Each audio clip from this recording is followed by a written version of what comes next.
Subscribe करें हमारे YouTube channel साधना gold को और पाएं वीडियोस सबसे पहले। बेल आइकन दबाना ना भूलें। भगवान विष्णु मने वो जो शांताकारम भुजग शयनम पद्म नाभम सुरेशम। कैसा आकार है भगवान का? शांताकारम। देख लीजिए, कोई चिंता तो नहीं है ना। जल के अंदर लेटे हुए हैं, न खाने की चिंता है, न निद्रा की चिंता है, सेवा करने के लिए भी कोई बैठी हुई है। किसी प्रकार की कोई चिंता भगवान विष्णु के पास में नहीं है। शांत जिनका आकार है, प्रसन्न जिनका चित्त है, जिनके चित्त को, मन को, जिनके चेहरे को देख करके आप लोगों की दुर्भावनाएं सद्भावना में बदल जाया करती हैं, वो भगवान विष्णु हुआ करते हैं। आप बुझा हुआ चेहरा मंदिर में लेकर के जाते हो, परंतु जब मंदिर से लौट करके आते हो तो मुरझाए हुए के स्थान पर खिला हुआ पुष्प के सदृश आपका चेहरा हुआ करता है। ये भगवान की महिमा है, ये भगवान के धाम की महिमा है।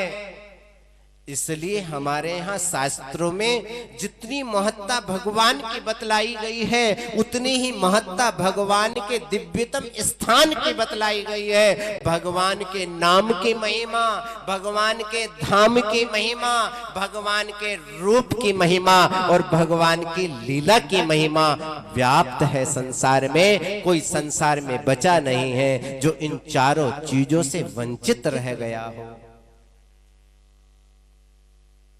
इन चारों चीजों में एक चीज भी हमारे जीवन में निकल करके आ जाएगी। हम इन चारों चीजों में एक चीज भी जीवन में उतार लेंगे, नाम का आश्रय ले लेंगे, तब भी आपका कल्याण हो जाएगा। रूप का आश्रय ले लोगे तब भी आपका कल्याण हो जाएगा।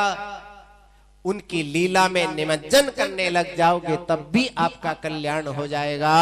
भगवान के धाम का स्वाद लेने लग जाओगे तब भी आपका कल्याण हो जाएगा।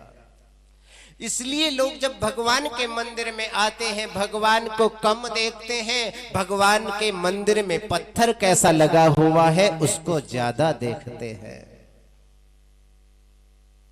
क्यों?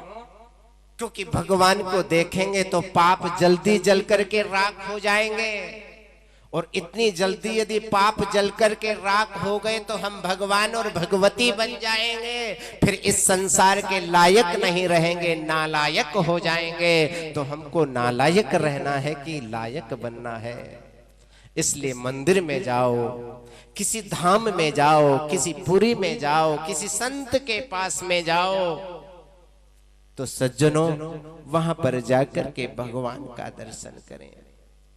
भगवान को पकड़ करके बैठ जाएं। हे पुरुषोत्तम, आपके दर्शन करने से मेरा कल्याण हो जाएगा। और आप लोग तो जाते भी हो और जाते ही आंखें और बंद कर लेते हो। भगवान के समक्ष पहुंचते ही न जाने हमारी आंखें क्यों बंद हो जाती हैं। क्या हमारी योग्यता, क्या हमारी वो शक्ति नहीं है कि हम भगवान का दर्शन कर सकें? क्योंकि इस नेत्रों के अंदर हो सकता है कि रजोगुण की दृष्टि हो, तमोगुण की दृष्टि हो, और भगवान की दृष्टि तो सतोगुण की हुआ करती है। सतोगुण की दृष्टि देखने वाले, रखने वाले लोग केवल भगवान को निहारते हैं, और रजोगुण तमोगुण की दृष्टि रखने वाले लोग भगवान को छोड़ करके मंदिर को निहारते हैं। बस यही विशेषता आज के लोगों की हुआ करती है।